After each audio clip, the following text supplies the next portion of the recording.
Hi friends. I had an appointment at the ophthalmologist today, and so that got me to thinking about seeing and believing. How many times have you said, "I'll believe it when I see it"? Your child comes and says, "My room's all clean." I'll believe it when I see it. Or the mechanic says that the car runs better than it did when it was new. I'll believe it when I see it. Or maybe a politician promises lower taxes and a stronger economy and an end to violence. I'll believe it when I see it. We hear empty words and hollow promises every day, but seeing is believing, right?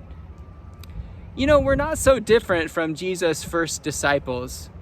Mary comes back from the empty tomb proclaiming, "I have seen the Lord." And the disciples' response was essentially, "I'll believe it when I see it." There were the disciples, trembling behind locked doors. They listened closely to the sounds outside on the street, nervous that they would hear the clanking of swords and the pounding on the door, that the authorities would seize them, try them, and crucify them as followers of Jesus. Scenes from the past week and particularly the past 3 days replayed in their minds as Mary's words, her unbelievable words, echoed in their ears.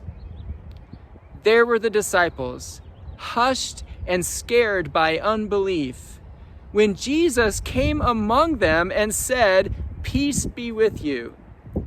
And the very first thing Jesus did was to show them the wounds in his hands and side. And when they saw, they believed, and they rejoiced in the presence of their Lord.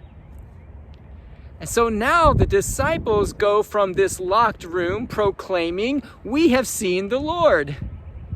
And Thomas, who was not there, responded in the exact same way that the other disciples had responded to Mary.